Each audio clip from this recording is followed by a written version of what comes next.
Et ce soir justement, on veut en savoir plus sur l'origine de l'écriture. Alors c'est important de prendre le temps de témoigner, je dirais, du bilan scientifique à un moment T. Aujourd'hui, on sait que les pigments qui ont permis donc de formaliser les écritures et les dessins, notamment dans les grottes de Lascaux, Chauvet ou en Namibie, par exemple Apollo 11 en Afrique, ont été inventés il y a 400 000 ans. C'est-à-dire il y a 400 000 ans en Zambie.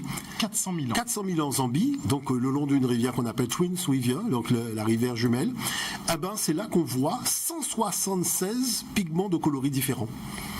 D'accord. Avec des oxydes de fer notamment, et tout le monde est d'accord pour reconnaître que l'art a commencé dans l'histoire de l'humanité il y a 400 000 ans. Donc ça, c'est quelque chose de relativement clair. Maintenant, il y a un document que je voudrais montrer, c'est ce qu'a va introduire cette Canadienne, donc qui est Geneviève von Pertwitken, qui va introduire une chose extraordinaire en disant, mais est-ce que vous avez remarqué que dans les grottes pariétales, c'est-à-dire aussi bien Lascaux, Chauvet, mais aussi au Mexique, aux États-Unis, en Angleterre, en Russie, en Afrique, partout, vous avez une liste d'à peu près d'une trentaine de symboles qui sont des symboles graphiques. Qui dit symbole graphique dit écriture. Et ce qu'elle va faire, c'est expliciter que dans les êtres vivants, il y en a un seul qui est parvenu à fixer ce qu'il dit sur un support, c'est l'humain. Sauf que ça a commencé il y a plus de 80 000 ans. Moi, je pense que c'est intéressant d'écouter justement cette chercheuse Geneviève von Pettinger parce que il y a quelque chose de très important dans ce qu'elle dit et qu'elle témoigne du travail qu'elle a fait notamment avec son mari.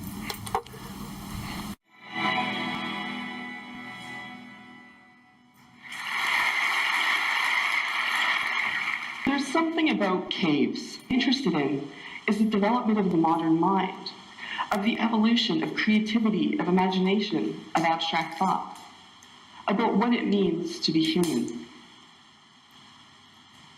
While all species communicate in one way or another, only we humans have really taken it to another level. Our desire and ability to share and collaborate has been a huge part of our success story. Our modern world is based on a global network of information exchange, made possible in large part by our ability to communicate, in particular using graphic or written forms of communication. What I want to talk to you about today is the invention of graphic communication. There are three main types of communication: spoken, gestural, so things like sign language, and graphic communication. Spoken and gestural are by their very nature ephemeral. It requires close contact for a message to be sent and received, and after the moment of transmission, it's gone forever. Graphic communication, on the other hand, decouples that relationship. And with its invention, it became possible for the first time for a message to be transmitted and preserved beyond a single moment and place in time. In the course of 2 years, my faithful husband Dylan and I each spent over 300 hours underground, hiking, crawling, and wriggling around 52 sites in France, Spain, Portugal, and Sicily. And it was totally worth it. We found new, undocumented geometric signs at 75% of the sites we visited. This is the level of accuracy I knew I was going to need if I wanted to start answering those larger questions. So, let's get to those answers. Barring a handful of outliers, there are only 32 geometric signs. Only 32 signs across a 30,000-year time span and the entire continent of Europe. On a side note, there is a surprising degree of similarity in the earliest rock art found all the way from France and Spain to Indonesia and Australia. With many of the same signs appearing in such far-flung places, especially in that 30,000 to 40,000 year range, it's starting to seem increasingly likely that this invention actually traces back to a common point of origin in Africa. Donc effectivement, à chaque fois, tout nous ramène en Afrique. Toujours au point de départ en Afrique. C'est-à-dire que si on retrouve ce système de communication graphique partout à travers le monde, et qu'on connaît les dates d'arrivée des Homo sapiens africains dans toutes ces régions, maintenant, si on retrouve ça en Afrique, il y a deux possibilités. Soit l'Homo sapiens africain a quitté l'Afrique, arrive en Australie, il fait demi-tour et il revient à son point de départ en Afrique. Soit, quand il part en Afrique, il a déjà tout conçu et il va essaimer ses connaissances à travers le monde. Aujourd'hui, vous voyez bien que les chercheurs ne peuvent pas trop discuter puisqu'on a les datations qui prouvent que au départ, il maîtrisait déjà un corpus d'écriture graphique. Ce que va confirmer aussi le CNRS, parce qu'on va retrouver dans le sud de l'Afrique des œufs d'autruche avec des systèmes de communication graphique qui permettent de notifier à qui appartient l'œuf. Et là, on rentre dans quelque chose de particulier là, dans l'histoire de l'écriture, c'est qu'on peut identifier un objet par rapport à son propriétaire. Donc c'est vraiment quelque chose d'étonnant, c'est quelque chose d'extraordinaire.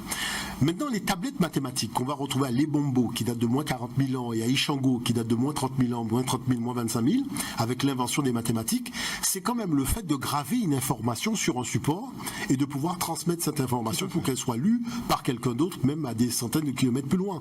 Donc là, on rentre dans quelque chose qui est déjà véritablement conceptualisé aussi, et qui va permettre au niveau de l'Égypte de faire naître quelque chose de sensationnel qui est tout simplement l'Égyptien ancien, ses graphies. Et là, il y a eu une catastrophe, comme à chaque fois, comme si vous en souvenez, à chaque fois qu'on a le passage d'une ère précessionnelle à l'autre. C'est ce que Platon nommait le décalion, c'est ce que dans la Bible on appelle le déluge de Noé. Et on sait aujourd'hui, de manière certaine, qu'en moins 4000, la mer Noire a connu des débordements effroyables. Et c'est justement dans ces endroits-là que l'on situe les fleuves qui y auraient débordé, c'est-à-dire aux alentours de Sumer. Donc le début de l'écriture, ça on n'en sait rien, c'est les historiens qui disent que c'est le début de l'écriture. C'est pas parce que les premières traces écrites ont été retrouvées en moins 4300 que l'écriture n'existait pas avant. Well, Africa being credited with another contribution to science. CNN's Patricia Kelly talked with researchers who have evidence that 20,000 years ago, before the pharaohs of Egypt, another African civilization produced a sophisticated calculator. Proof that primitive man was well acquainted with mathematics lies under lock and key in the dusty archives on the 19th floor of Belgium's Royal Institute of Natural Science. Best described as a prehistoric calculator, it's a piece of animal bone, just 10 centimetres long, about 4 inches. Discovered in the 1950s by a leading Belgian archaeologist, the bone was found near Lake Edward at Ishango, on the border between the Congo and Rwanda. What sets the bone apart from the other fossils and fragments found at Ishango are its markings, groups of notches arranged in 3 distinct columns. They are very, very well organized. They are not made at random. If you can make notches at random just to count how many animals you have killed today or something like that, but it's rather well organized. When the notches are counted, a series of number sequences emerges. They suggest a number system based on 10, another based on 12, as well as a knowledge of multiplication and of prime numbers. This is a replica of the bone. It's thought this piece of quartz at the tip may have been used for writing or engraving.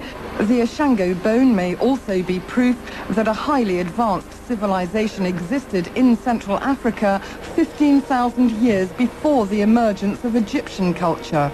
Homo sapiens may therefore have evolved in Central Africa before anywhere else in the world. We have more and more proofs of mathematical activities in Africa, not written, but on stones, on bones, on strings.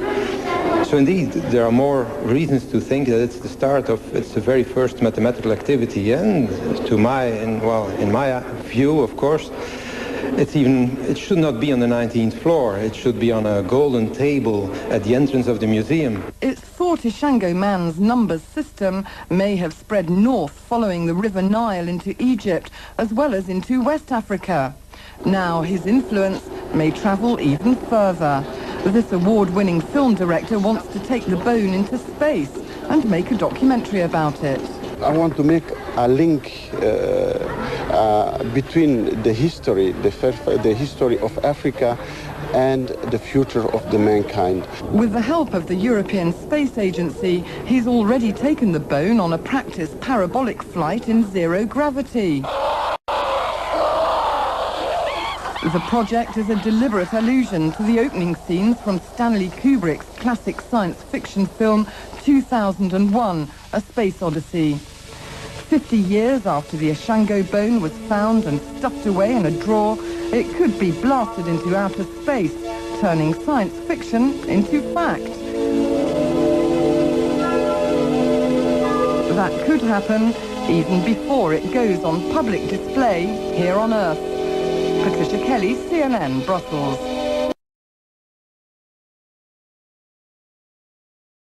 People, they might come here to meet you, and what you show them of your culture, some people might consider it folklore. They might think, oh, that's folklore. What do you have to say to that? That Aboriginal culture is folklore? Well, it's been proven ethnologically that we are 60,000 years old. Scientifically proven that our culture is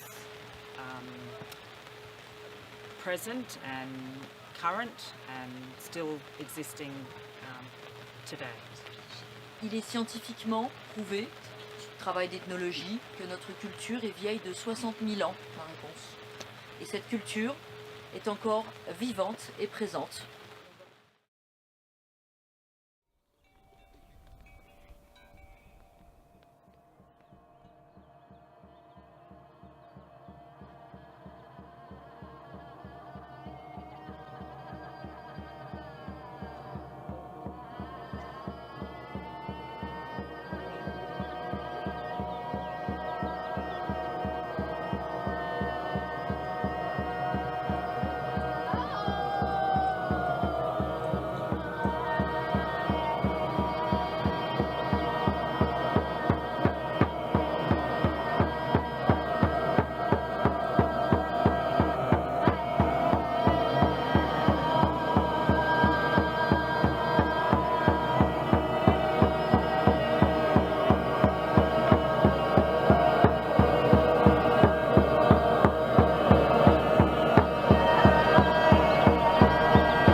Pratiquer ça, et ben ça réveille vraiment votre moi intérieur, votre qui je suis.